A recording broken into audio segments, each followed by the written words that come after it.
Hi guys, really neat piece recently completed right behind me here is a Stewart and Stevenson M1079A1. This particular one is a 2002 year model. Today we're going to walk you around this vehicle, show you all the different features about it, and kind of go over what powers these, how they drive, top speed, engine parameters, all that good stuff we're going to discuss here today in this video.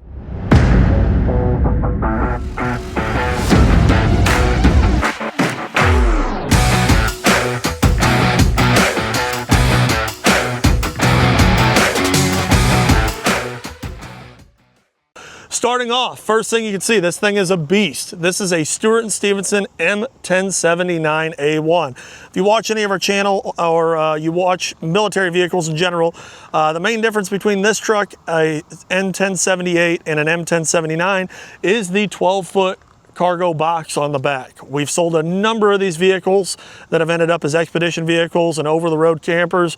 We've sold them to freaking mechanic companies to turn them into tool trucks, just a little bit of everything. So what the cool feature about the 1079 is it gives you a very, very nice, clean, dry work environment on the back of the vehicle. Whether you want to turn it into a camper, turn it into a work truck, it gives you a lot of versatility to be able to grow and build upon.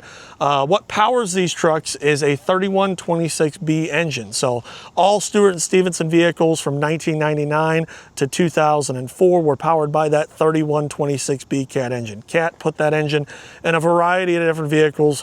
Overall performance of them, they make about 290 horsepower in the standard military configuration. Drivability is phenomenal for the engine and the drivetrain. They match very, very well with this 2.5-ton chassis platform. Behind that 3126B Cat turbo diesel engine is a Allison 7-speed automatic transmission. This is a 3000 series Allison automatic. It is connected to a transfer case that gives you both power to the front and rear axles. The transfer case is electronically controlled, all done by the operator in the touchpad in the cabin of the vehicle itself. After it gets to the transmission and transfer case, it goes down to a Meritor RF611 axle. These axles are a 780 final gear ratio, 390 center differential gear ratio. You're probably asking yourself, all right, so a 390 center but a 780 final ratio, how's that done? So how that is done is a 2-to-1 planetary reduction out on the hub. Popular thing recently has been Eco Hubs. Eco Hubs delete this 2-to-1 planetary reduction out on the hub and give you a 1-to-1 reductions, meaning your final ratio would then be 390. We do a lot of, and we have been for a number of years, is upgrading the differentials to a 307 gear ratio. With that 307 gear ratio, that gives you a 614 final ratio at the thing. Now, I've talked a lot about ratios. What does this mean? So the main difference is these vehicles are governed by the axles at 58 to 60 miles an hour from the factory. When you do high-speed gears, that gives you about a 72 mile an hour top speed. So that 614 ratio jumps your top speed up to about 10 to 12 miles an hour on average, depending on the vehicle. These can be added to either a 6x6 or a 4x4 variant. So if you're watching this video and you're interested in a 6x6, all this still matters the same because these are the same axles that are in the 6x6 trucks. What Eco Hubs do, when they remove that 2-to-1 planetary reduction, it gives you a top speed of over 72 miles an hour. These trucks really run out strong. We don't recommend driving the trucks over 72 miles an hour. However, they do have the capability of doing it with Eco Hubs. Unique thing about this truck, getting back to this particular unit, is it does have a factory hydraulic winch. So these are a 17,000 pound DP manufacturing hydraulic winch.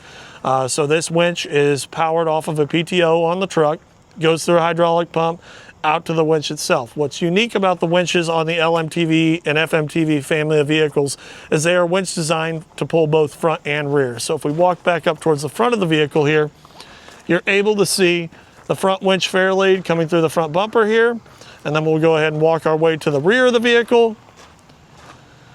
This winch cable is able to be strung back the opposite way through this roller, through this idler, right out in the rear of the vehicle here. And how they're able to do that and get the fair lead hooked through is you've actually got a removable pin here for this rear fair lead roller. This particular truck is refinished in the original 686 military tan. Truck light LED lighting has been added all the way around the vehicle. One thing I didn't discuss on when we were talking about the axles is this particular unit has the Goodyear MVT tires. You'll see a lot of different tire configurations on the LMTV vehicles, whether they be Michelin XMLs, Michelin XZLs, or the Goodyear MVTs. We really prefer the Goodyear MVTs. If you notice, if you watch our website at all, 99% of the trucks that we put out have the MVTs on them. They're the best all-around tire for on-highway, off-highway. Getting to the box. The box is a 12-foot box, 6.5-foot tall interior height.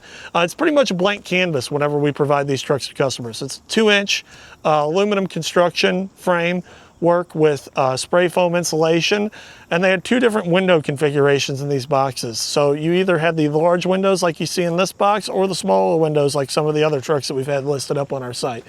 Walking over here to the driver's side, you can see the hydraulic oil reservoir for the factory winch. That is where all your hydraulic fluid is stored for that 17,000 pound hydraulic capacity winch. Battery box, air tank drains, and the exhaust exits on the driver's side as well. Opening the cabin of the vehicle, you can see we've replaced the door panels with a new textured black door panel, all new cranks, windows, latches, reupholstered seats.